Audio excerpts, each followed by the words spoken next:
ऐसा को उदार जग माही, बिनु सेवा जो द्रवै दीन पर राम सरिस को नाही। जो गति जोग विराग जतन करि, नाही पावन मुनि ज्ञानी। जो गति देत गीध सबरी कहूँ, प्रभु न बहुत जिय जानी। जो संपत्ति 10 शीस अरप करी, रावण शिव पहलीनी। जो संपदा विभीषण कह, अति सकुच सहित प्रभु दीनी। तुलसीदास सब भांति सकल, सुख जो चाहिस मन मेर्यो। तो भजु राम काम सब पूरन, कर कृपा निधि तेरो। उदार यानी कि दयालु, दयालु यानी कि वेलफेयर, जो दूसरों का उद्धार करता हो, काइंड हार्टेड। जगमाही संसार में, सरिस मतलब उनके समान, जोग मतलब योग, विराग यानी कि मोर्टिफिकेशन, वैराग्य, जतन यानी कि प्रयत्न, गीध यानी कि वल्चर, पक्षी का, जटायु रामायण में इसका उल्लेख है। अर्प यानी कि अर्पण करना, उनको देना। सकल समस्त, पूरे दुनिया में राम जैसा कोई नहीं है।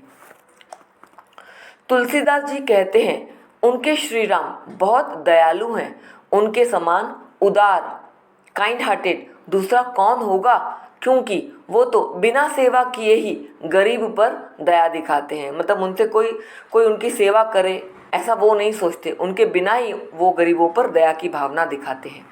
जिस मोक्ष को पाने के लिए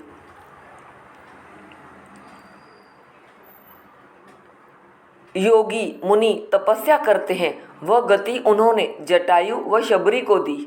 जटायु जो एक पक्षी है, वल्चर है, जिसका उल्लेख रामायण में है।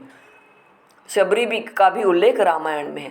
जिस संपत्ति को रावण ने शिवजी को अपने 10 सिर देकर प्राप्त किया था, वह संपत्ति, वह सोने की लंका उन्होंने विभीषण को बिना किसी संकोच के दे दी।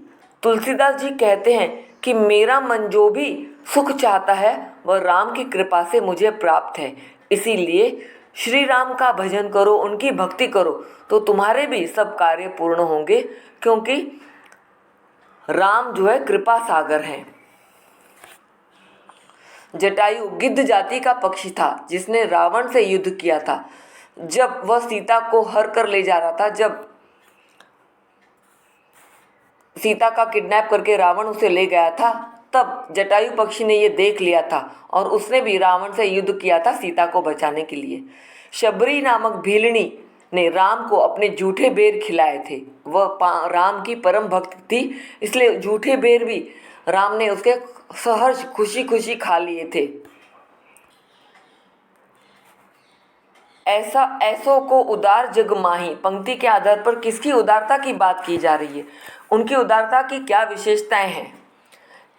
ऐसों को उदार जग माही, आराध्य देव श्री राम की उदारता की बात की जा रही है। इस संसार में उनके जैसा और कोई देवता नहीं जो पापियों का उद्धार करता हो। उद्धार करना मतलब उनका वेलफेयर करना। राम अत्यंत उदार स्वभाव के थे, काइंड हार्टेड। राम सेवा के बिना भी दीनों मतलब गरीबों पर दया करते थे, दीन दुखियों पर दया की भावना रखते थे।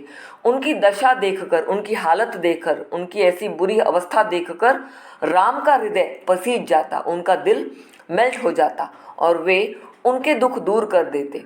बड़े बड़े ज्ञानी मुनि वैराग्य से भी जिस परम गति को नहीं पा सके, जो लिबरेशन नहीं पा सके, वही गति श्री राम ने, ऐसा मोक्ष, ऐसी गति, ऐसा लिबरेशन श्री राम ने गीध और शबरी को दे दिया। गीध यानी कि जटायु, जो वल्चर पक्षी था जिसने युद्ध किया था रावण से, और शबरी को दे दिया।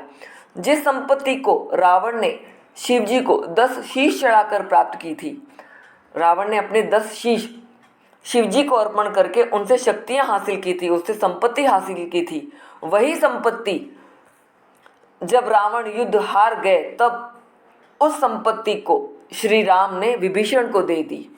उनकी उदारता की विशेषता यह है कि श्री राम अपने भक्तों के गुण अवगुण को नहीं देखते। उनके हृदय में दया एवं करुणा व्याप्त है।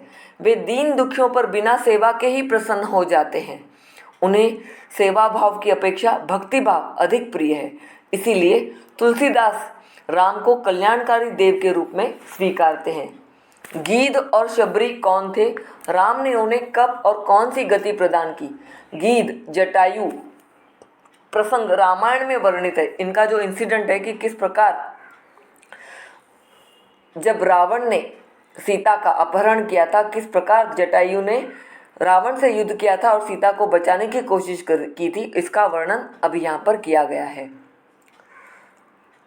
गीध जटायु प्रसंग रामायण में वर्णित है, उसमें है वन में रावण ने सीता का हरण किया। हरण, किडनैप, अपहरण।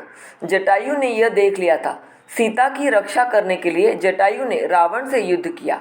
रावण ने उसके पंख काटकर उसे अधमरा कर दिया था। जब सीता जी को ढूंढते हुए राम वहां पहुंचे तो गीधराज जटायु ने बताया कि सीता जी का हरण रावण ने किया है और वे उसे दक्षिण दिशा में ले गया है। कहकर उसने श्री राम के सामने अपने प्राण त्याग दिए। राम ने जटायु को पूज्य मानकर उनकी अंत्येष्टि मतलब उनकी लास्ट राइट्स की। इस प्रकार जटायु का उद्धार हुआ। Liberation from death and birth cycle. Shabari Bhil जाति की स्त्री थी। वह मतंग ऋषि के आश्रम में साफ सफाई करती हुई श्री राम की प्रतीक्षा करती थी। वह राम की बहुत बड़ी भक्त थी। सीता को खोजते हुए श्री राम मतंग ऋषि के आश्रम में पहुंचे। भाव विभोर होते हुए शबरी ने चख चख कर अपने जूठे बेर राम को खिलाए।